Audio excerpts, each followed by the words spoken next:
Hey, what's going on guys, Impulse here and welcome back to another top 5 list. This list will consist of my top 5 Pokemon from this specific typing on this list. The Pokemon on this list are based on their stats, their design, how I use them in gameplay and because of the anime as well.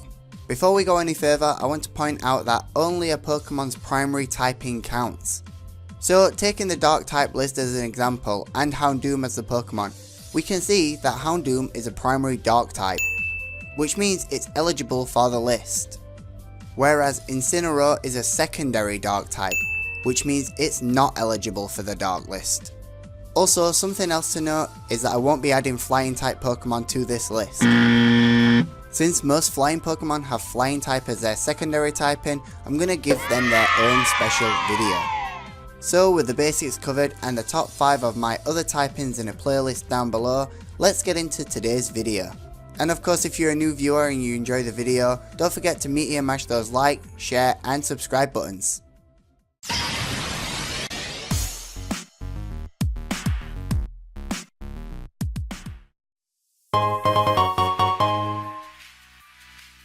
So we're going to move on with this fire list, and remembering that no flying types are on this list, the first Pokemon that I'm going to put on the list is Magma. Magma is a pretty cool Pokemon. I've been a fan of Magma for a while now, ever since that battle with Charizard back in the episodes in the first season. So yeah, it's a pretty cool Pokemon. It always showed it had that strength and determination, and obviously in 4th generation it got an evolution, which is Magma, the Pokemon we're talking about, and it just opened it up a little bit more. Gave it a bit more of a diverse move pool and boosted its stats, which it definitely needed.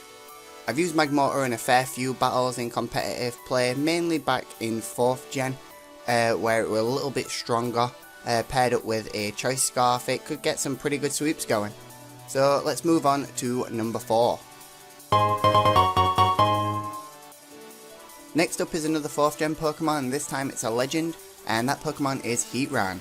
Heatran's been in a number of things, including the Arceus movie and also an episode or 2, I believe, where it had moves that it wasn't supposed to. I can't exactly remember the move. It might have been Eruption? I don't know. It's a very strong Pokemon, and even in today it's still in the OU tier. It's got great stats and a great move pool as well, meaning it can be run in a different number of roles in the team. Whether it be a special tank or a sweeper, you've always got something you can do with a Heatran. Looking at it on these images, it doesn't look exactly how it does in the game. It kind of looks weird, but it's still a cool Pokemon and one that I've used a number of times. For those reasons I want to put it on this list, so let's move on into number 3. In the 3rd place spot is Alolan Marowak. Alolan Marowak is obviously a newer Pokemon coming out in Sun and Moon. To me, it's got to be the best Alolan form. It's very powerful, especially with its types.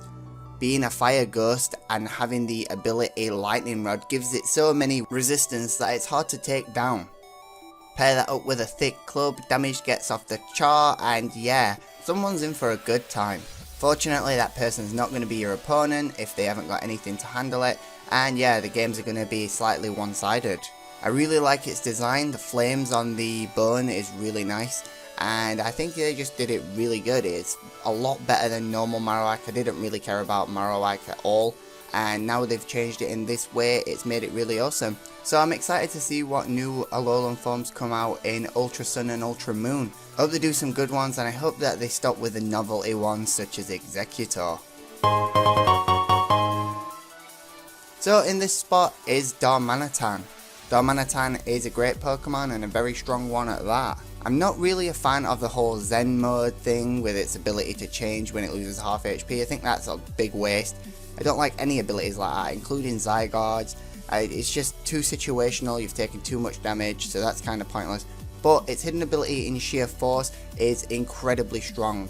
Darmanitan's really strong when it's got a Choice Scarf and a lot of powerful moves, such as Rock Slide, Super Power Flare Blades. It could have lots of stuff like that, and yeah, it can put out a ton of damage. I had this guy in my Flora Sky playthrough, which was really awesome. Named it Trooper, used it quite a lot as well in that, so gained a little bit more attachment to it there. It's obviously a Pokemon I've used a lot as well in competitive play, as I've already said. because it is strong and it just looks really cool as well. Although in the episodes it looks a little bit fatter than I expected for some reason, probably due to scaling and all that, but even still it's still cool. Anyway, on to number 1. Finally we get to the first place spot, and for me it has to be Infinite. Infinite is an awesome Pokemon that I've used a lot of. Again, I used it a lot in competitive play, mainly back in the 4th gen era, because it was very powerful, being able to learn lots of different moves. It could have lots of sets, its stats are good, so you never really knew what to expect. It could be a lead with some stealth rocks, or it could be a physical sweeper, could be a special sweeper. So yeah, it had a lot going on. Out of all the starters, with the exception of Bulbasaur, because it was my first starter, I think this one is my favourite. Ever since I got one and I named it in Pearl, I've always called it Jippy. Don't ask me why, it was just something random, and yeah, just like all my other names, it came to me on the spot. I know there are a lot of people that liked Infinite in the episodes because of the Blaze mode incidents and such, so it was just one of those fan favourites at the time. So that's going to cover it for today's video. As always, I'll leave some more videos in a playlist down in the description for you guys to check out. But if you don't want to do that, why don't you check out one of the videos on the end screen card. Thanks for watching the video all the way to the end, and if you did enjoy it or learn something useful, don't forget to meaty and mash that like, share and subscribe buttons, and I'll see you guys in the next video. Laters!